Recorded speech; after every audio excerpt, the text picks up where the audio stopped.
नमस्कार, आप देख रहे हैं आज तक। आपके साथ मैं हूं सईद अंसारी। स्वागत है आपका शंखनाद में। उत्तर प्रदेश के चुनावी रण में जिन्ना के उल्लेख के बाद नेहरू की एंट्री हुई। नेहरू की एंट्री के साथ ही कश्मीर का उल्लेख हुआ, आज़ादी का जिक्र हुआ और तालिबान का भी।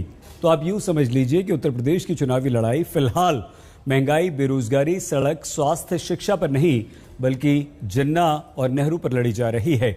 हैरानी तो इस बात की है कि क्या पक्ष क्या विपक्ष दोनों इस लड़ाई में बढ़ चढ़कर हिस्सा ले रहे हैं। लम्हों ने खता की थी, सदियों ने सजा पाई। जी हाँ, ऐसा ही कुछ हुआ भारत के साथ जब नेहरू की एक गलती का दुष्परिणाम देश 7 से ज्यादा दशक तक झेलता रहा। अखिलेश जी को जिन्ना बहुत महान दिखने लगे। जिन्ना का वे लोग समर्थन करते हैं, हम सरदार पटेल का समर्थन करते हैं। उत्तर प्रदेश में चुनावी जंग छिड़ी है, जिन्ना के नाम पर, नेहरू के नाम पर और अब कश्मीर के नाम पर।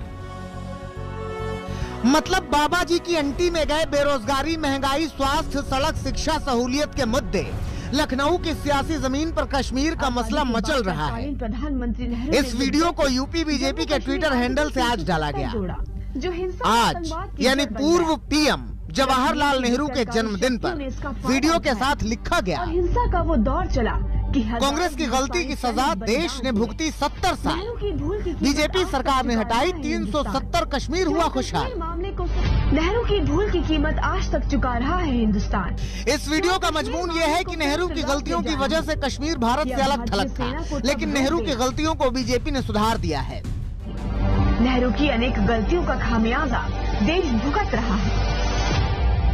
इफ वट नहीं लगता है, जो कहा सो करके दिखाया। हमने कहा कश्मीर से धारा 370 हटाएंगे, हटा दिया गया, एक झटके से हटा दिया गया। भारतीय जनता पार्टी ने 2017 में कहा था कि संवैधानिक दायरे में रह करके अयोध्या की समस्या का समाधान करेंगे। अयोध्या में भगवान राम का भव्य मंदिर के निर्माण का कार्य आगे बढ़ गया। संविधान के ऊपर रखा जम्मू कश्मीर को न सिर्फ विशेष दर्जा दिया गया, साथ ही आर्टिकल 370 में प्रावधान दिया गया। तो कहने का अर्थ ये है कि नेहरू के बहाने कश्मीर और कश्मीर के बहाने यूपी में अपनी राजनीति को साधने का समीकरण रचा जा रहा है। लेकिन बात अकेले कश्मीर की नहीं है, न सिर्फ नेहरू की है, बात तो जिन्ना की भी है। जिन्ना को जिंदा किया था अखिलेश ने, अब बीजेपी भी जिन्ना पर ही जंग छेड़े है। विपक्ष के पास मुद्दा नहीं है, वह सरदार पटेल का अपमान करना चाहती है। राष्ट्र नायक सरदार पटेल एक ओर है और दूसरी तरफ इस राष्ट्र को तोड़ने वाले जिन्ना दूसरी तरफ हैं। वो जिन्ना का वे लोग समर्थन करते हैं, हम सरदार पटेल का समर्थन करते हैं। एक दिन पहले ही गृह मंत्री अमित शाह ने भी आजमगढ़ में जैम का जिक्र किया था। ये जैम जिन्ना, आजम खान और मुख्तार अंसारी थे। अमित शाह को जवाब आज अखिलेश ने दिया, उनका अपना जैम था। 4.5 साल के बाद भी किसान बर्बाद हो गया है, नौकरी रोजगार नहीं है, महंगाई बढ़ी है। तो इन सवालों के जवाब भारतीय जनता पार्टी को देना चाहिए। इन सवालों के जवाब भारतीय जनता पार्टी पे नहीं है, इसीलिए जनता इनका आने वाले चुनाव में सफाया करेगी। इस राजनीति को समझने की जरूरत है, क्योंकि जिन्ना के नाम पर अगर समाजवादी पार्टी मुस्लिम वोटों के ध्रुवीकरण की सोच रखती है तो जाहिर सी बात है कि जिन्ना के नाम पर ही बीजेपी को भी फायदा दिखता है, क्योंकि जिन्ना का जिक्र होते ही यूपी में बाकी के मुद्दे गायब हो जाते हैं। जिन्ना के नाम का आना मतलब बंटवारे का जिक्र हो जाना, और बंटवारे के जिक्र हो जाना मतलब नेहरू का नाम आना, और नेहरू का नाम आना तो फिर कश्मीर का भी इस राजनीति में शामिल हो जाना है। चाहे वो हिंदू हो, मुसलमान हो, सिख हो, बौद्ध हो, ईसाई हो, तो सिर्फ एक बात उसके लगते है कि मुझे महंगाई से मारा जा रहा है, मेरी रोजी रोटी छीनी जा रही है, मैं कमा नहीं पा रहा हूँ, मैं खा नहीं पा रहा हूँ। तो यूं समझिए कि यूपी चुनाव के पहले यूपी के सियासतदान हर उस तीर को आजमा रहे हैं जो उन्हें फायदा दिला सके, वो चाहे नेहरू हो, जिन्ना हो या कश्मीर हो।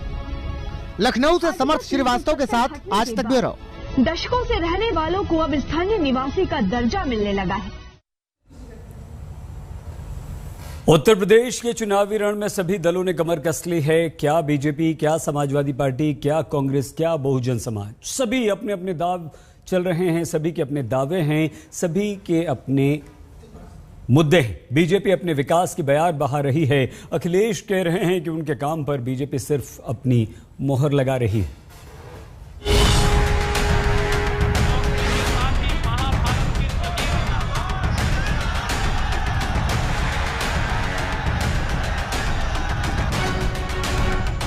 भारतीय जनता पार्टी ने जो कहा सो करके दिखाया है।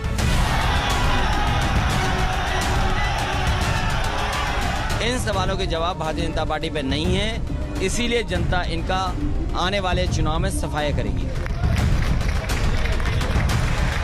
आज किसी माफिया का दुस्साहस है, आज किसी माफिया में इतना दुस्साहस नहीं कि कुछ कर सके।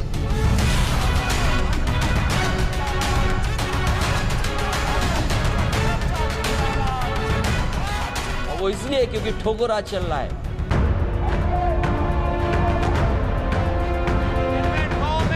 यूपी के चुनाव में सिर्फ इतिहास के हवाले से हमले नहीं हो रहे, बल्कि वर्तमान के मुद्दे भी सूबे का सियासी ताप बढ़ा रहे हैं, क्योंकि हर दल को वर्तमान की इस जंग में भविष्य के जीत की झलक दिखाई दे रही है। उत्तर प्रदेश के चुनावों में भले ही कुछ वक्त हो, लेकिन बीजेपी और समाजवादी पार्टी की सीधी टक्कर शुरू हो गई है। बीजेपी नेता जनता से किया हर वादा पूरा करने की उपलब्धि गिना रहे हैं, वहीं अखिलेश यादव बीजेपी सरकार पर वादा खिलाफी का आरोप लगा रहे हैं। सरकारें आई होंगी, घोषणाएं करती रही होंगी, बड़ी बड़ी घोषणाएं करती रही होंगी। किसी ने गरीबी के नाम पर, किसी ने जाति के नाम पर, किसी ने क्षेत्र के नाम पर, किसी ने भाषा के नाम पर, किसी ने किसी अन्य नाम के नाम पर तमाम लुभावने नारे दिए होंगे। लेकिन भाइयों बहनों, हम सबको इस बारे में देखना होगा, भारतीय जनता पार्टी ने जो कहा सो करके दिखाया है। भारतीय जनता पार्टी ने जनता से बहुत झूठ बोला है। जो इन्होंने वादे किए थे आज पूरे नहीं हुए हैं। 4.5 साल के बाद भी किसान बर्बाद हो गया है, नौकरी रोजगार नहीं है, महंगाई बढ़ी है। तो इन सवालों के जवाब भारतीय जनता पार्टी को देना चाहिए। इन सवालों के जवाब भारतीय जनता पार्टी पे नहीं है, इसीलिए जनता इनका आने वाले चुनाव में सफाया करेगी।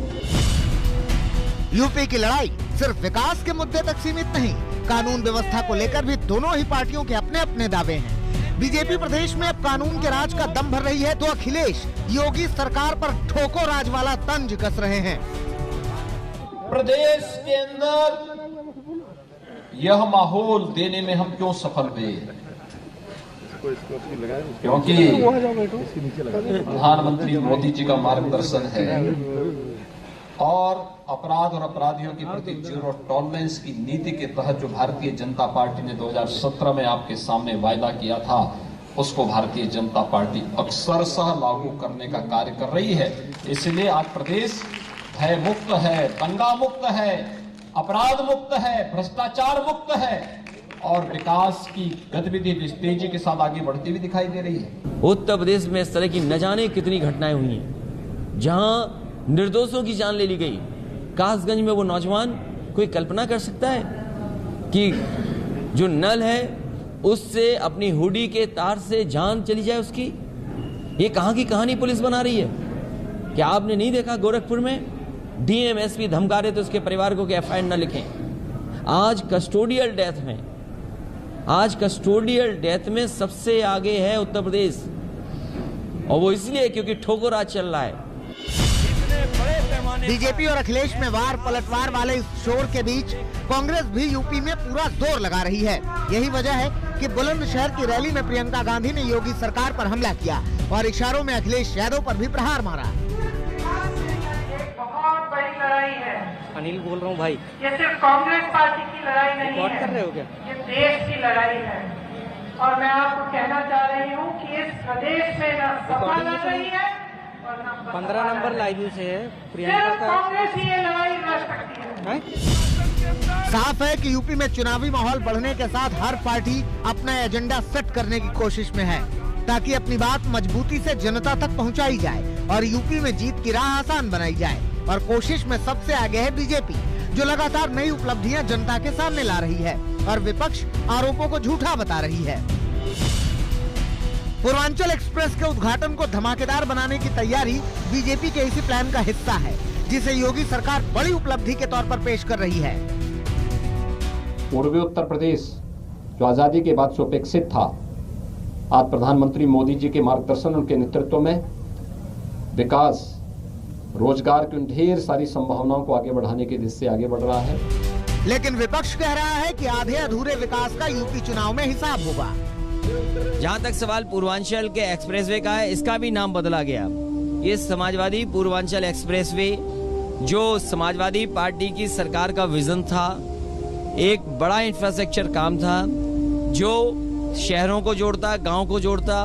पूर्वांचल जो हमारा गरीब इलाका है, जो रोजगार के अभाव में नौजवानों को बाहर जाना पड़ता, इस पूर्वांचल एक्सप्रेसवे से न केवल अर्थव्यवस्था बढ़ती बल्कि नौकरी और रोजगार के भी नए अवसर आते। उसका 4.5 साल में पूरा नहीं किया है। आधा अधूरा पूर्वांचल एक्सप्रेसवे का उद्घाटन हो रहा है। विकास के दावे या विपक्ष का वार, यूपी चुनाव में जनता किस पर भरोसा करेगी ये तो वक्त बताएगा। लेकिन ये तय है कि चुनावी समर में एक दूसरे पर हमलों के दौर और तेज होते जाएंगे। लखनऊ से समर्थ श्रीवास्तव के साथ आज तक ब्यूरो। इस चुनावी लड़ाई में एक समीकरण को और साधने की कोशिश हो रही है और ये है जाति का समीकरण। सभी दलों की तरफ से जातियों को रिझाने की कोशिश हो रही है। आइए हम आपको दिखाते हैं कि कैसे जाति का गणित राजनीतिक दलों को सत्ता के सिंहासन तक पहुंचा सकता है।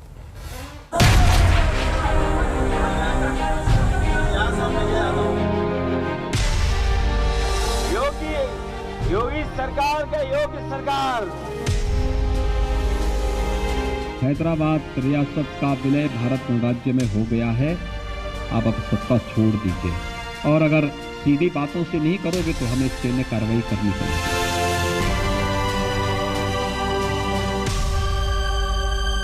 काम पर सवाल होगा, जिन्ना पर बवाल होगा, घमासान हर हाल होगा।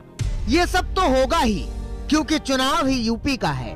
पर एक काम जो बार बार होगा वो है जाति का हिसाब होगा, क्योंकि विकास के तमाम दावों और वादों के बीच जीत का जमीनी समीकरण जाति भी है। यही वजह है कि योगी मौर्यकालीन इतिहास याद दिला रहे हैं। भारत का स्वर्ण युग कौन सा था? चंद्रगुप्त मौर्य का था। खुद 5 साल यूपी का नेतृत्व करने वाले अखिलेश अपने आप को पिछड़ा बता रहे हैं। जो काम 5 साल पहले समाजवादियों ने कर दिया, सड़क पर हवाई जहाज उतार दिए, लड़ाकू विमान उतार दिए, सोचो 5 साल पीछे चल रहे हैं। हमें कहने को तो वो पिछड़ा कहें, बैकवर्ड कहें, कुछ भी कहें, लेकिन हमारी सोच फॉरवर्ड है। हम बैकवर्ड होकर के भी हम प्रोग्रेसिव हैं, फॉरवर्ड लुकिंग हैं। वहीं वो अगड़े होने के बाद भी बैकवर्ड हैं, पिछड़े हैं, सोच से पिछड़े हैं, काम में पिछड़े हैं। इसलिए परिवर्तन होना तय है। पिछड़ी जातियों को लुभाने के लिए ये सारे बयान उन समीकरणों को ध्यान में रखकर दिए जा रहे हैं जिनका गणित यूपी में किसी भी पार्टी की जीत हार तय कर सकता है। कहीं भतीजा है। आंकड़ों के मुताबिक यूपी में ओबीसी के तहत 234 जातियां आती हैं, जो यूपी की आबादी के करीब 40 से 43% है। यूपी में करीब 9% यादव वोटर हैं, जबकि 30% से ज्यादा गैर यादव ओबीसी हैं।